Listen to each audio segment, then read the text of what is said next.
Bismillahirrahmanirrahim. Assalamualaikum warahmatullahi wabarakatuh. Alhamdulillah rabbil alamin. Salatu wassalamu ala asyrafil anbiya'i wal mursalin wa ala alihi wa ashabihi wa man sara ala nahjihi wa istanna bi sunnatihi ila yaumiddin.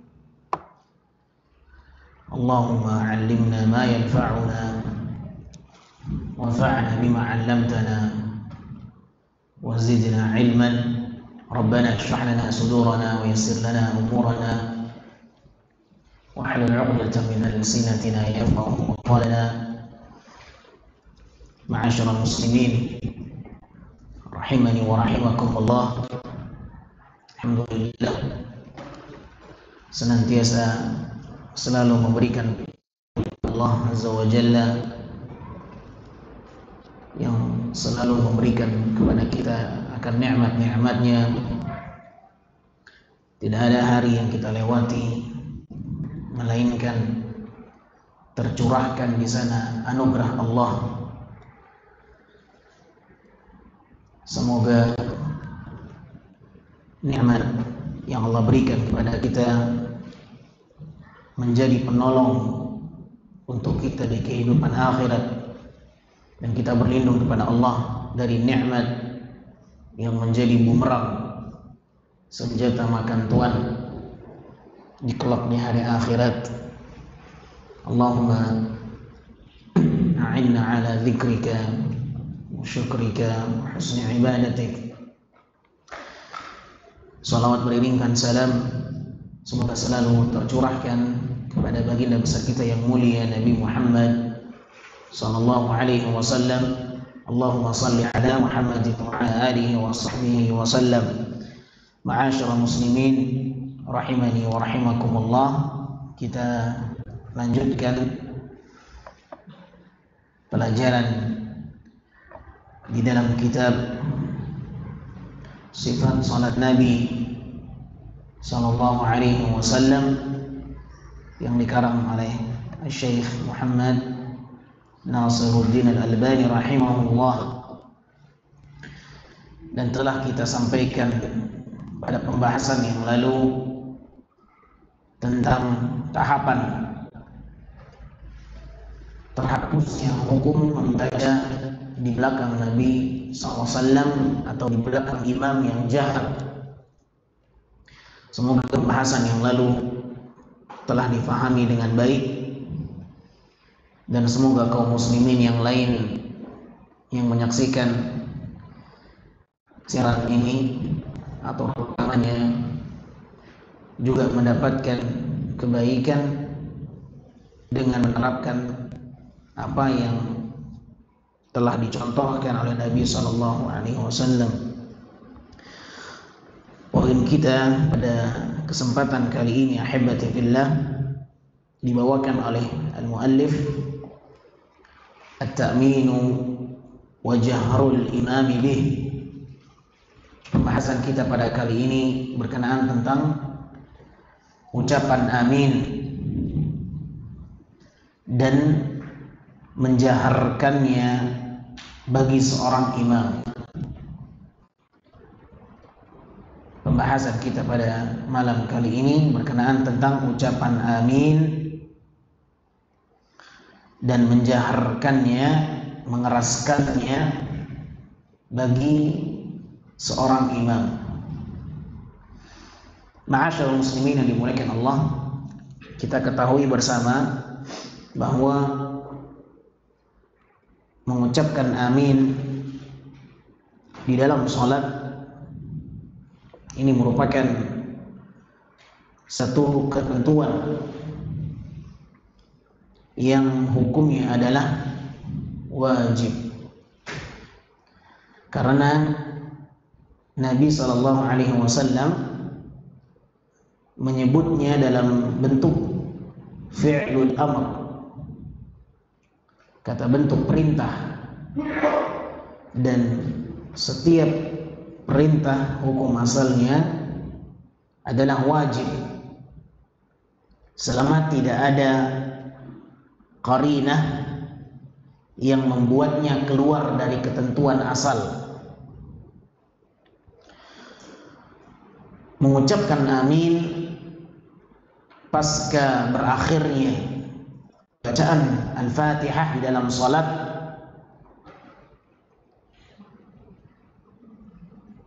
tidak sama ketentuan itu apabila seseorang membaca Al-Fatihah di luar salat. Dalam perkataan yang sederhana bahwa ucapan amin itu hanya berlaku dalam sholat dan tidak berlaku di luar sholat. Seseorang yang membaca Al-Fatihah di dalam sholat maka wajib membacanya setelah mengakhiri Al-Fatihah. Seseorang yang membaca Al-Fatihah maka wajib dia menghadirkan ucapan amin. Namun seseorang yang membaca Al-Fatihah di luar salat tidak ada keharusan dan tidak ada ketentuan untuk membaca amin. Ucapan amin setelah Al-Fatihah berkaitan erat dengan salat. Dan tidak ada ketentuan harus membaca amin apabila seorang membaca Al-Fatihah di luar salat. Antum membaca Al-Fatihah di luar salat, mengkhatamkan Al-Quran, membaca dari Al-Fatihah, kemudian mengakhiri surat tersebut ghairil maghdubi alaihim waladdallin, maka tidak ada keharusan membaca amin. Makanya kalau kita lihat di dalam Al-Quran tidak ada ucapan amin. Quran Madinah ada ucapan amin setelah Al-Fatihah karena ucapan amin bukan bagian dari Al-Quran. Namun ucapan amin berkaitan dengan ibadah salat. Oleh karenanya Nabi sallallahu alaihi wasallam menyebutkan idza qala al-imam, apabila seorang imam membaca ghairil maghdubi alaihim, imam ini berkaitan dengan salat. Apabila seorang imam membaca ghairil maghdubi alaihim waladdallin, seorang imam, baik kita yang sedang salat sendiri atau kita yang mengimami salat, maka ketentuannya membaca amin setelah waladdallin. Dan tidak berlaku umum bagi mereka yang membaca Al-Fatihah di luar sholat. Baik, ma'asyarul muslimin yang dimuliakan Allah, bagaimana cara mengucapkan amin? Sebagian besar kaum muslimin hanya mengetahui bahwa ketentuan yang berlaku setelah Al-Fatihah mengucapkan amin, hanya sebatas sampai di situ. Sebahagian besar kaum muslimin, mengapa saya katakan sebahagian besar? Karena memang yang saya temukan jauh lebih besar mereka salah dalam penerapan ucapan amin ketika salat. Yang ditemukan di masyarakat menurut pantauan kami bahwa masih mayoritas besar kaum muslimin salah di dalam mengucapkan amin.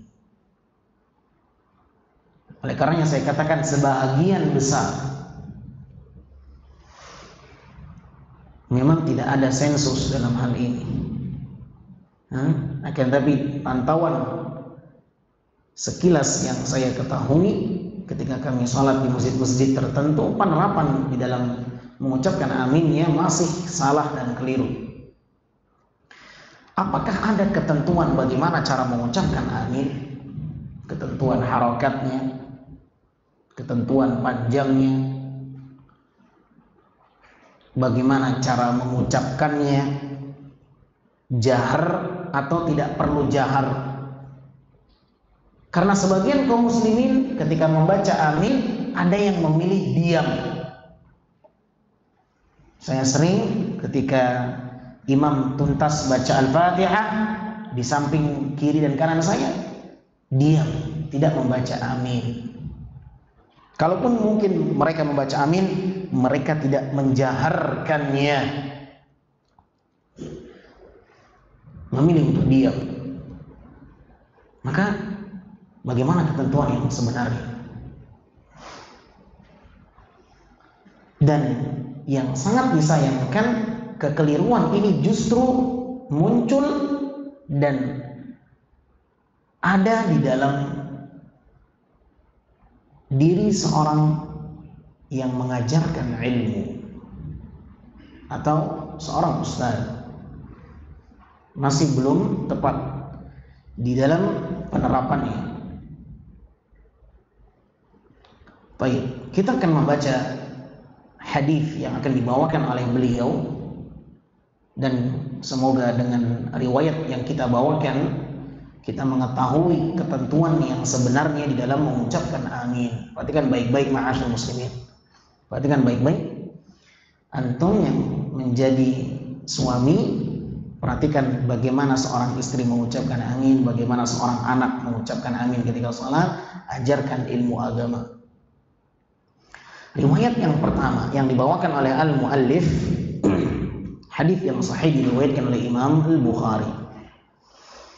Kana sallallahu alaihi wasallam idza intaha min qira'ati al-Fatihah qala amin yajhar wa yamuddu biha sautah. Dan adalah Nabi sallallahu alaihi wasallam apabila telah mengakhiri bacaan Al-Fatihah, beliau membaca amin. Yajhar bihi. Apa yajhar? Menjaharkan, mengeraskan suaranya. Wa yamuddu bihi. Dan Nabi madda yamuddu, apa artinya? Memanjangkannya. Maka dalam pembahasan ilmu tajwid ada pembahasan mad. Mad wajib muttasil, mad jaiz munfasil, mad arid lis-sukun, mad tabi'i, dan lain sebagainya. Mad lazim muthaqqal kilmi, mad lazim mukhaffaf, mad. Pembahasan tentang mad dalam ilmu tajwid adalah pembahasan yang menerangkan tentang panjangnya sebuah bacaan. Madda yamuddu dalam bahasa Arab artinya adalah memanjangkan. Ya. Dalam hadis ini Nabi SAW disebutkan menjaharkan dan memanjangkan ketika mengucapkannya. Berarti ketika ada orang yang tidak menjaharkan, satu kesalahan dalam dirinya. Ketika dia tidak memanjangkannya, dua kesalahan dalam dirinya. Ada sebagian imam, dia jaharkan tapi tidak dia panjangkan. Ghairil maghdubi alaihim waladdallin, amin. Ini belum sesuai dengan kriteria.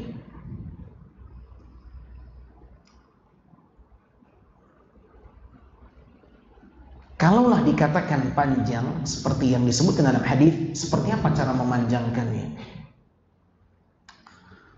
Al-Imam Ibnu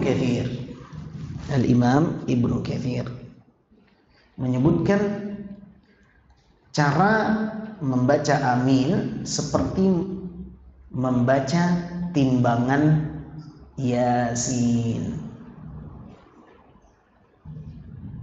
Bagaimana seseorang ketika membaca huruful muqata'ah dalam surat Yasin yang pertama?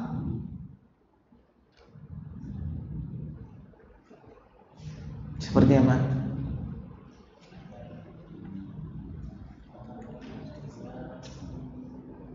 Lebih panjang yang mana? Baik. Lebih panjang yang bagian akhir. Yasin. Kalau dibaca Yasin, berarti apa? Salah. Kebanyakan kaum muslimin membaca amin. lebih panjang bagian yang pertama dibandingkan yang kedua. Apakah ucapan amin ini bagian dari Quran sehingga harus diberikan hukum tajwid? Ini juga khilaf di kalangan para ulama. Apakah ucapan amin masuk dalam pembahasan yang berkenaan tentang tajwid sehingga harus diberikan hukum tajwid? Tidak. Makanya dalam Al-Quran tidak ada ucapan amin. Namun kalaulah sekiranya dia dimasukkan dalam hukum tajwid, maka acuannya seperti yang dikatakan oleh Al-Imam Ibnu Katsir. Mengapa? Karena kalau kita lihat amin, di situ ada dua mad, ada dua hukum mad kalau kita bawakan kepada ilmu tajwid. Yang pertama, mad huruf hamzah a, kemudian mi. Ini dua huruf yang terkena padanya hukum mad kalau kita bawakan kepada hukum tajwid. A dan mi. Kalau dia dipantau dari sisi ilmu tajwid, maka a terkena hukum mad badal, sehingga panjangnya hanya 2 harakat. Dan mi terkena padanya hukum mad arid lis sukun, yang panjangnya 4 harakat.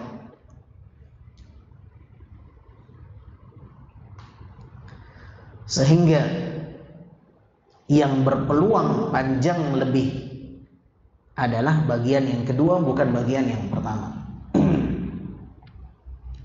Oleh karenanya perkataan Ibnu Katsir rahimahullah, ucapan amin sesuai dengan timbangan di dalam membaca surat Yasin. Baik. Maka pada hadis yang pertama ini dapat kita tarik sebuah kesimpulan. Orang yang tidak menjaharkan ucapan amin, satu kesalahan dalam dirinya. Dan ini ingin saya tekankan karena banyak di kalangan kita, para penuntut ilmu, diam, memilih diam, tidak terdengar suaranya, padahal kita ada di samping dia. Pernah menemukan kejadian ini? Sering. Ya, kenapa tidak dijaharkan? Berbeda halnya kalau memang sholat itu sholat yang sir.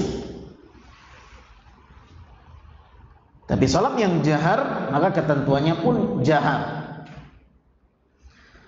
Baik, ini rambu-rambu yang pertama terkait dengan bagaimana melafalkan amin. Kalau seseorang sedang sholat sendiri, mungkin mudah baginya untuk menerapkan ucapan amin ini. Loh, kenapa saya katakan kalau seseorang sedang sholat sendiri lebih mudah di dalam penerapan ucapan amin baginya? Karena kondisi seseorang yang sholat sendiri, kondisi yang sifatnya mutlak, tidak terikat dengan imam. Tidak terikat dengan imam. Berbeda halnya kalau seseorang yang sholat itu berjamaah, maka dia terikat dengan kondisi imam. Terikat dengan kondisi imam. Apa yang saya maksudkan dalam poin ini? Ma'asyiral muslimin yang dimuliakan Allah, makmum tidak boleh mendahului imam. Makmum tidak boleh mendahului imam. Apakah imam dituntut mengucapkan amin? Kita katakan imam dituntut dan wajib membaca amin.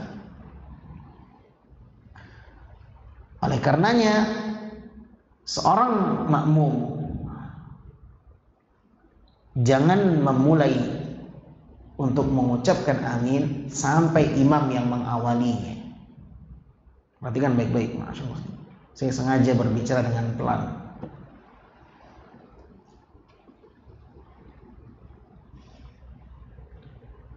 Nabi SAW mengatakan di dalam sebuah hadis, "Idza ammana al-imamu fa'aminu." Apabila seorang imam membaca amin, maka ikutilah, iringilah ucapan aminnya imam. Berarti rambu-rambu yang berikutnya, kalau kita sedang sholat berjamaah, itu punya ketentuan khusus. Tapi kalau kita sedang sholat sendiri, silahkan. Ghairil maghdubi alaihim waladhdallin, langsung amin, silahkan. Tapi masalahnya sekarang kita sedang sholat berjamaah, tidak boleh mendahului imam. Karena mendahului imam, ancamannya keras. Nabi SAW menyebutkan ancaman orang yang mendahului imam terancam apa? Apa ancamannya orang yang mendahului imam?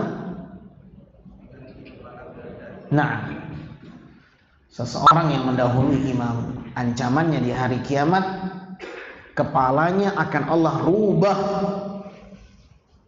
seperti bentuk keledai. Dalam riwayat yang lain, yang Allah rubah bukan kepalanya saja, tapi seluruh tubuhnya seperti keledai. Nabi SAW bersabda, "Amma yakhsha ahadukum idza rafa'a ra'sahu qabla al-imam an yuhawwilullahu ra'sahu ra'sa himarin aw yuhawwilullahu suratahu surata himar." Tidakkah kalian takut, kata Nabi SAW, tidakkah kalian takut mengangkat kepala kalian lebih dahulu sebelum imam, akan Allah rubah nanti di hari kiamat kepala kalian dengan kepala keledai, atau bentuk rupa kalian akan berubah seperti bentuk rupa keledai. Nabi berikan ancaman ini kepada sahabatnya. Dan mendahului imam bukan hanya dalam perbuatan, akan tapi juga berlaku dalam apa? Perkataan. Mendahului imam bukan hanya pada perbuatan saja yang terlarang, tapi juga mendahului imam terlarang dalam ucapan. Oleh karenanya dalam hadis Nabi mengatakan, "Wa idza kabbara fakabbiru." Apabila imam bertakbir, maka bertakbirlah kalian. Ketentuannya, jangan kita mengucapkan takbir kalau imam belum mengucapkan takbir. Wa idza ammana al-imamu fa'aminu. Dan apabila seorang imam membaca amin, maka ikutilah ucapannya itu. Berarti apa? Makmum jangan tergesa-gesa.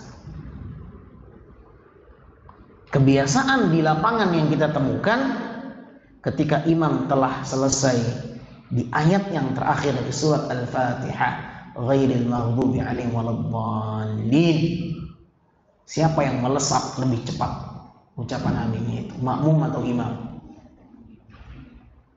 Seringkali makmum, apalagi imam yang tidak pandai mengatur nafas.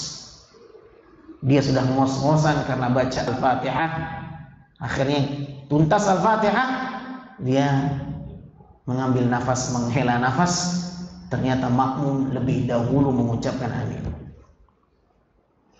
Karena membaca Al-Quran ini juga membutuhkan apa? Pengaturan nafas. Ya. Kalau imam tidak berhati-hati untuk bersegera mengawali ucapan amin, maka yang akan terjadi makmum yang akan lebih mendahului ucapan aminnya imam.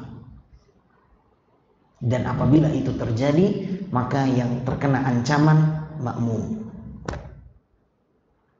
mendahului imam. Oleh karenanya seorang imam harus berhati-hati, jangan sampai membuat kondisi makmum terkena ancaman. Bagaimana caranya? Dia harus lebih awal memulai ucapan amin agar tidak didahului oleh makmum.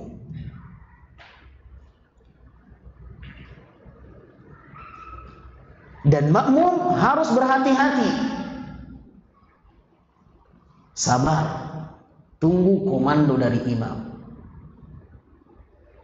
Apabila suara imam telah terdengar mengucapkan lafaz maka ketika itu kita ikuti langsung. Tidak boleh mendahului imam, baik permulaan maupun pemberhentian. Imam masih baca nih, makmum sudah berhenti, nggak boleh. Imam masih membaca dalam bacaan itu ternyata makmum lebih awal berhenti, berarti dia mendahului imam di pemberhentian. Seperti halnya tidak boleh seorang makmum mendahului imam di permulaan, maka tidak boleh juga mendahului di pemberhentian. Ada berapa rambu-rambu?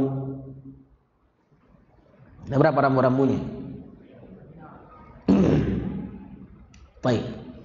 Karena kondisi sholat berjamaah ini adalah kondisi yang sangat terikat dengan imam. Ini kaidah yang perlu antum fahami baik-baik. Sholat berjamaah memiliki ketentuan khusus, keterikatan khusus dengan imam. Kalau orang sholat sendiri lebih fleksibel.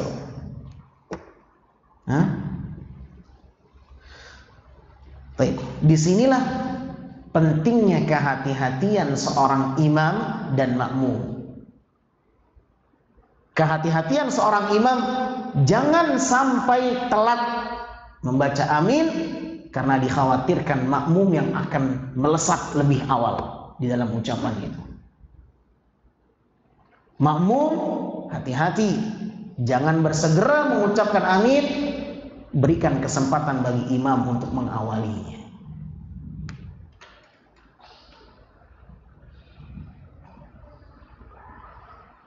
Ini poin yang penting.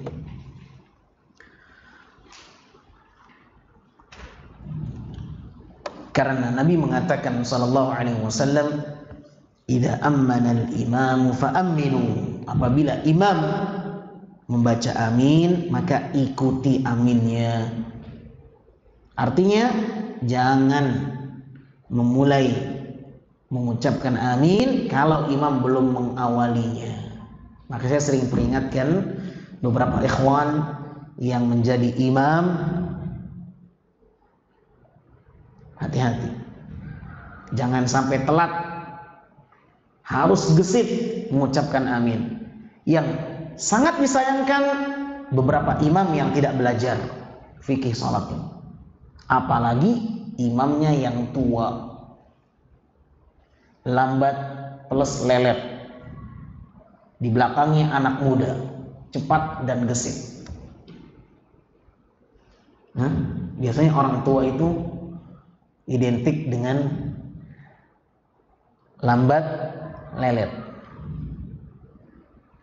Anak muda identik cepat, gesit, tanggap. Tradisi di masyarakat kita, imam yang dituakan bukan karena keilmuannya, tapi karena dituakan karena umurnya. Bukan dituakan karena ilmunya, tapi dituakan karena umurnya. Yang terjadi, imam memberikan komando amin atau imam telat mengucapkannya, yang di belakang orang-orang muda. Yang paling sangat berbahaya, imam yang tidak belajar, makmumnya juga tidak belajar. Ya, akhirnya berlomba-lomba. Dan imam itu dijadikan dalam sholat untuk diikuti. Innama ju'ilal imam liyutamma bih. Sesungguhnya imam itu dijadikan untuk diikuti, bukan untuk diselisihi, bukan untuk didahului. Bukan untuk diselisihi dan bukan untuk didahului. Asy-Syaikh masyhur Hasan Salman hafizahullah menyebutkan kondisi seseorang yang mengucapkan amin itu ada 3. Kondisi seorang yang mengucapkan amin itu ada 3. Yang pertama, musabaqah, mendahului makmum, mendahului imam. Maka ini kondisi yang paling fatal dari 3 kondisi. Musabaqatul imam, mendahului imam. Ini kondisi yang paling fatal. Kenapa? Terkena ancaman Nabi SAW. Mendahului imam. Imam belum membaca amin, dia sudah mengawalinya. Kondisi yang kedua, terlambat.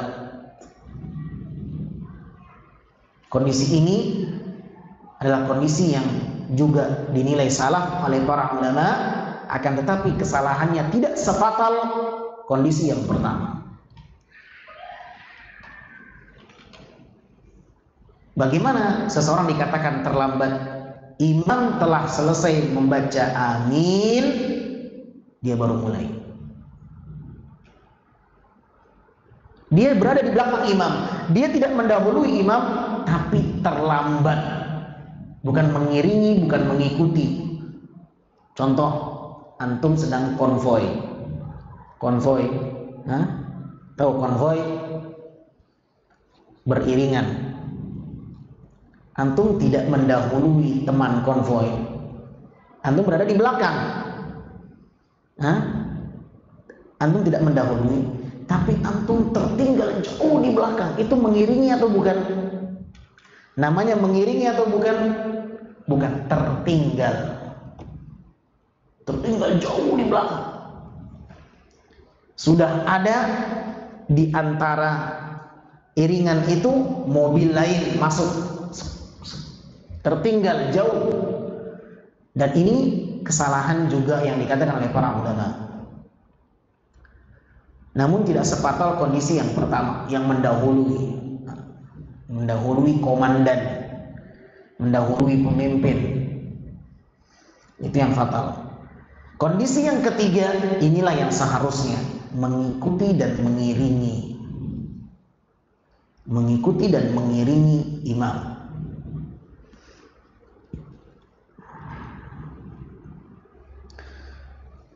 Bagaimana gambarannya? Para ulama menyebutkan apabila telah terdengar lafaz hamzah dari ucapan imam ketika mengucapkan amin, di sanalah seorang makmum langsung mengiringinya. Ketika imam mengucapkan di situ langsung kita ikut. Ini dikatakan mengiringi imam, mengikuti imam. Bukan tunggu amin imam selesai baru kita baca, tidak. Ketika imam sudah terdengar huruf hamzah atau huruf alif? Amin. A-nya itu hamzah atau alif? Hamzah atau alif? Bukan alif. Kenapa? Berharakat. Na'am, qabilun lil harakat. Setiap alif yang menerima harakat maka itu hamzah. Ya, walaupun tidak ada hamzah kecil yang kita kenal, ya, maka selama ada alif dan menerima harakat maka itu namanya hamzah. Adapun alif yang tidak menerima harakat maka bukan hamzah. Baik harakatnya itu fathah, kasrah, dhammah, maka itu hamzah. Baik, ketika seorang imam telah mengucapkan huruf hamzah dari lafal amin, maka disitulah seorang makmum bersegera untuk mengiringinya. Ini 3 kondisi yang dikatakan oleh beliau, hafizahullah ta'ala. Seperti halnya makmum tidak boleh mendahului imam di permulaan, maka tidak boleh juga bagi makmum untuk mendahului imam di pemberhentian. Artinya tunggu imam berhenti baru berhenti makmum.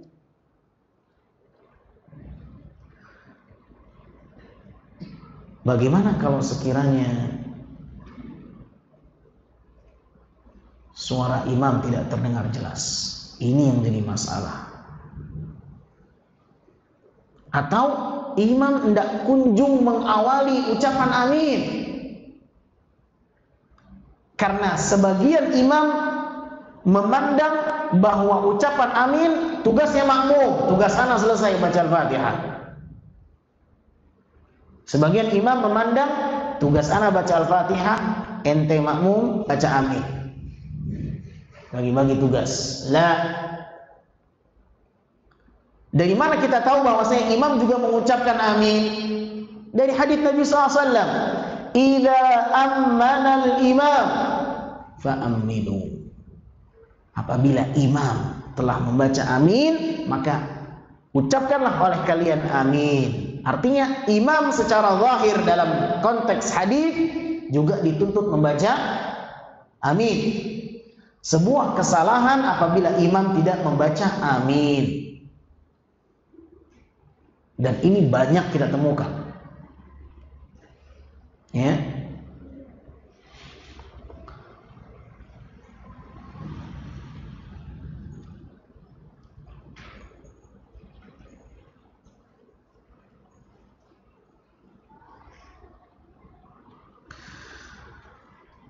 Baik. Bagaimana kalau sekiranya imam tidak kunjung mengucapkan amin? Makmum sudah memberikan kesempatan imam untuk mengawalinya.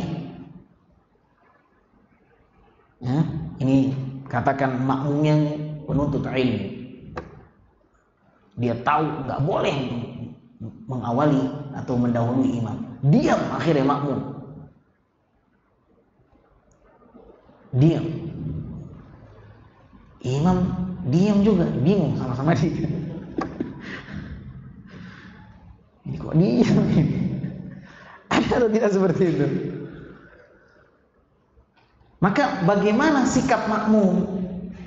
Ketika seorang makmum telah memberikan kesempatan bagi imam untuk mengawali namun tidak mengawali, maka di situ makmum diperbolehkan untuk mengucapkan amin karena hukum asalnya membaca amin. Namun ingat, jangan tergesa-gesa untuk memulai kecuali imam yang telah mengawalinya. Kalau imam tidak baca gimana? Sudah kita berikan kesempatan, ada jeda, diam makmum, tapi imam nggak baca amin. Mungkin imam meyakini ini ucapan amin tugasnya makmum, tugas anak sudah selesai baca Al-Fatihah. Maka kalau sekiranya imam tidak kunjung memulai ucapan amin, maka makmum mengucapkan amin karena hukum asalnya menghadirkan ucapan amin pasca berakhirnya Al-Fatihah. Itu ketentuan dasar, itu ketentuan asal. Ya, namun sebuah kekeliruan apabila imam belum mengawali namun makmum bersegera untuk mendahuluinya. Oleh karenanya saya wasiatkan kepada para imam untuk bersegera mengucapkan amin setelah Al-Fatihah yang dia baca. Jangan sampai ada jeda waktu sehingga termakan oleh makmum. Disitulah seorang imam harus pandai-pandai mengatur nafas. Ghairil maghdubi alaihim waladdallin. Amin. Namun kebanyakan imam nafasnya ngos-ngosan, bahasa orang Jakarta. Akhirnya apa? diambil kesempatan mengawalinya oleh makmum.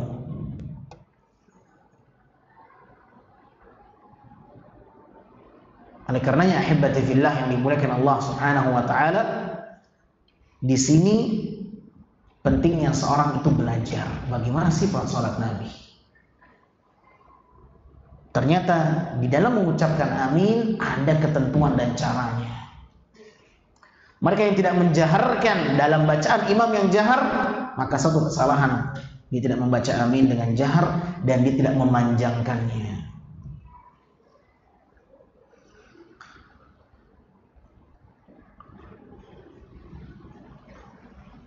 Ternyata ahibati fillah,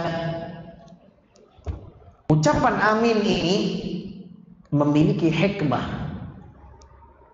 Apa hikmahnya? Ucapan amin berfungsi mendatangkan ampunan Allah, dengan catatan ucapan aminnya sesuai dengan ucapan aminnya malaikat. Perhatikan hadis Nabi sallallahu alaihi wasallam.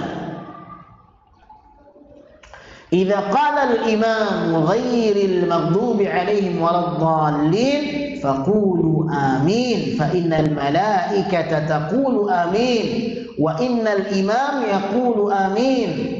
Apabila seorang imam membaca ghairil maghdubi alaihim waladdallin, maka ucapkanlah amin.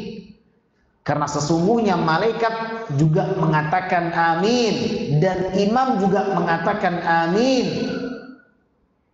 Faman wafaqa ta'minuhu ta'minal malaikah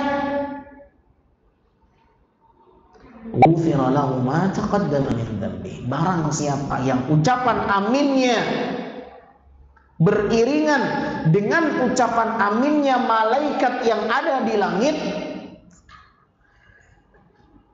apabila, perhatikan baik-baik, apabila ucapan aminnya seseorang beriringan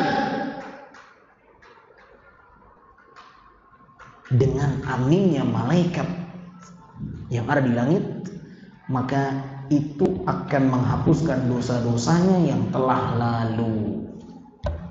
Masya Allah, ya, menghapuskan dosa-dosanya yang telah lalu. Masya Allah. Lihat bagaimana ucapan amin memiliki peranan yang besar di dalam membersihkan noda dan dosa seseorang. Ya. Namun dengan catatan ucapan aminnya harus beriringan dengan ucapan aminnya siapa? Malaikat. Pertanyaannya antum tahu? Apa kira-kira pertanyaannya? Apa kira-kira pertanyaannya?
Nabi Sallallahu Alaihi Wasallam, maka insya Allah kita berharap semoga ucapan aminnya kita betul-betul beriringan dengan aminnya malaikat. Kita hanya berusaha mengikuti Nabi SAW. Kita nggak pernah dengar aminnya malaikat itu gimana, cara mencocokkannya gimana. Maka begitulah para ulama menjawabnya. Sudah masuk Isya? Baik. Kita cukupkan sampai di sini. Mudah-mudahan bermanfaat. Kurang dan lebihnya saya mohon maaf. Wabillahi taufiq. Subhanakallahumma wa bihamdika asyhadu an la ilaha illa anta astaghfiruka wa atubu ilaik. Wassalamualaikum warahmatullahi wabarakatuh.